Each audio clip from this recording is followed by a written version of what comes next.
Right, here we are, dress circle lounge. Up here there was seating for about 200 people.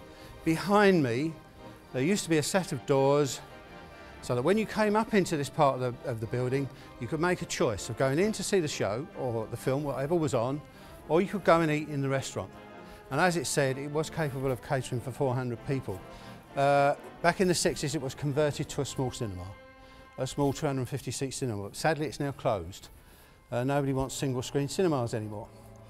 Up here of course we used to have aspidistras everywhere and lots of luxurious seating. Over there was the gentleman's cloakroom, and just over there, if you look carefully, you will see where the two telephone boxes were.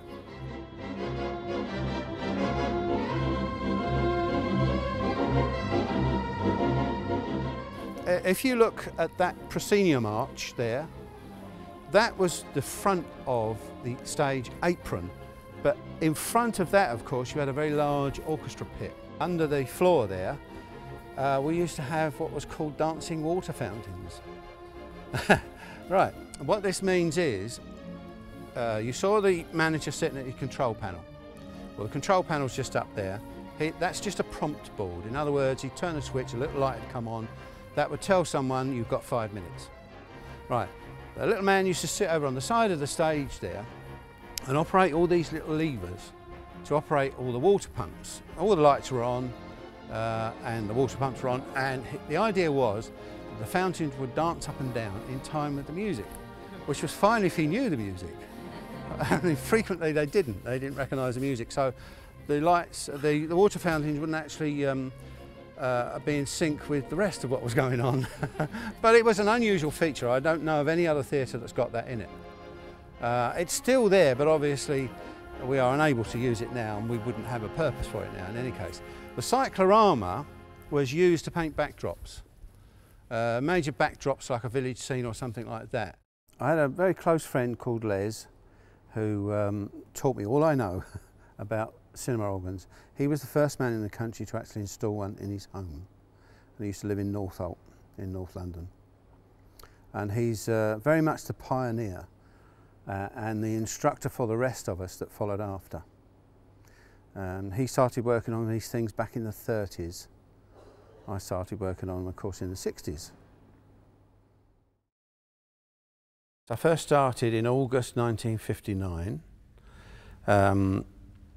and continued in employment till September 1968 when I left to go to Pinewood Studios, and then I came back in 1977, August again, and stayed here until August of last year. The organ came under threat in 1983 when the console was removed to be put into a museum in Northampton.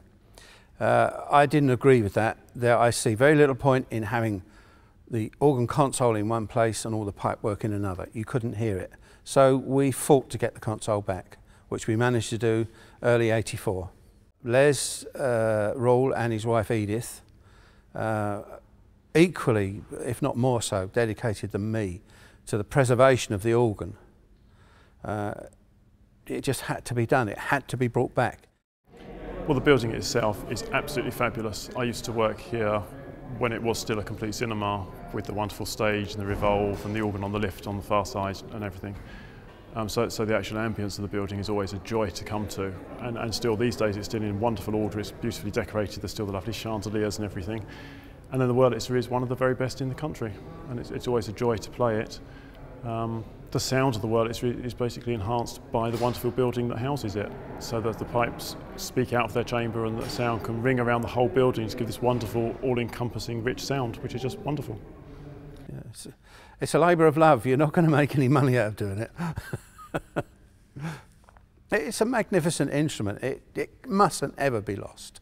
It really mustn't. Perhaps the biggest change is the type of people that you would get to see shows in the early days when we were still a cinema.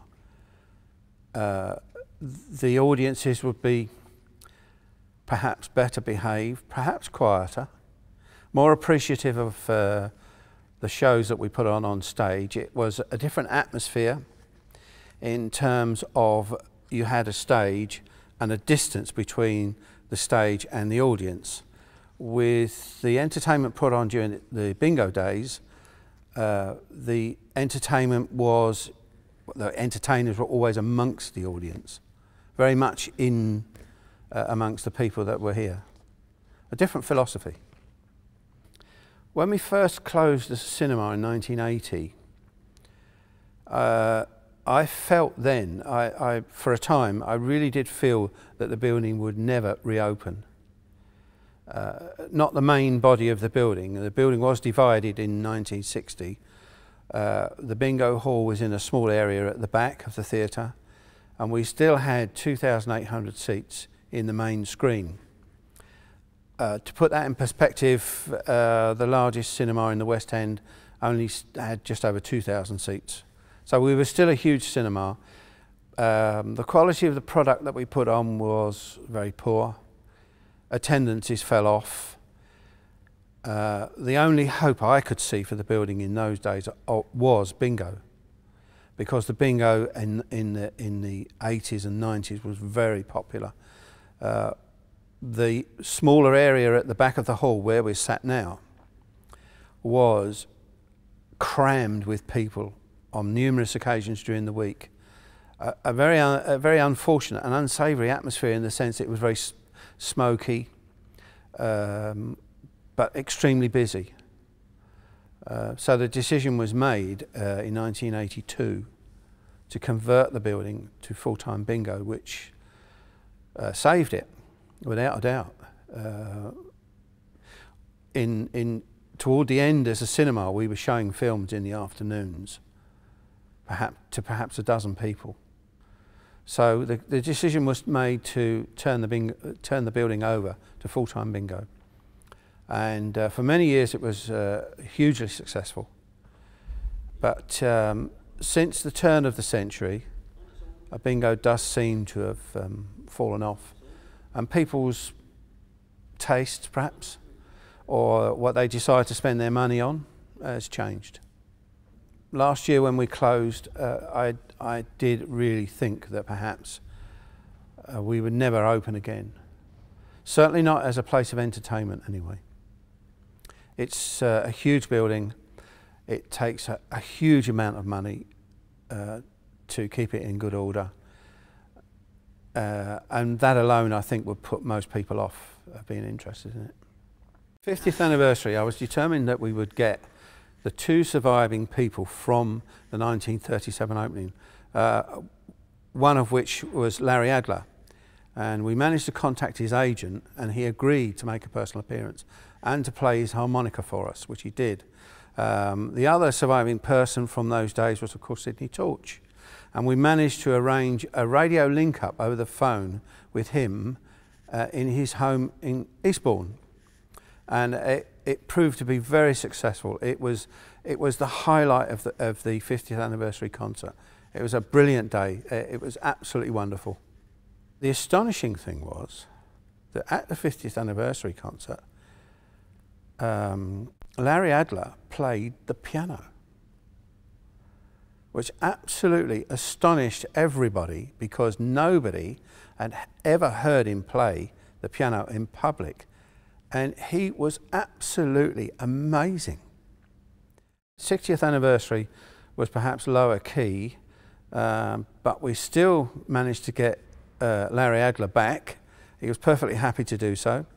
And at the 60th anniversary, we also had Ina Barger, who was the queen of the keyboards, as she was known.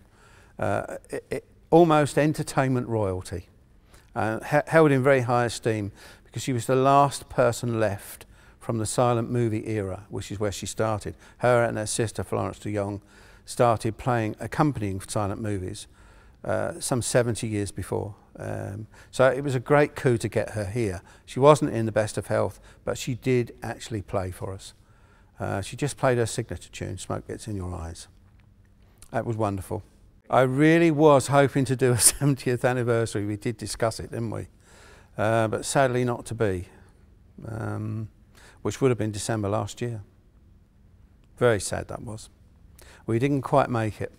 when I first persuaded management to let us become part of the London Open House scheme, they were going to provide a tour guide. And on the day, the first time, it was the very first year of the scheme, we were stood in the foyer. There was only about 40 or 50 people here and no tour guide. So I thought, well, we can't ignore these good people that have turned up. So I thought, well, I better just show them around myself. So I've done it ever since. I used to get nervous every year. Anne will tell you, I used to get hellishly nervous. But after you'd done it, you thought, well, you know, that wasn't so bad.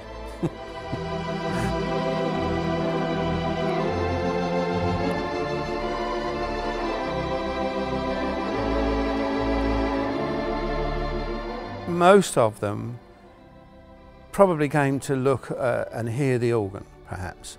But a sizable minority were actually very keen on the architecture, and some of them quite knowledgeable about it. Yes, but I think primarily they were probably intrigued by the organ, you know. There's so few of them left, and access to them is almost impossible. So yes, I think that's what we had I've actually taken them home. We had a comments book. Every year we used to put the comments book out to see if there was something that perhaps we should have done or shouldn't have done. So it was interesting reading that, but mostly it was good comments. I just wish that we could have, if the tours had been longer, and we could have answered everybody's questions, because that's what I used to feed on. I had no pre-arranged script or anything like that. I needed them to ask me a question so that then, you know, that would let me off the hook. Every year I would get nervous. I get nervous, but after I've done it, I realised I've thoroughly enjoyed myself. So yes, I would love to do another one. I really would, actually, as it happens.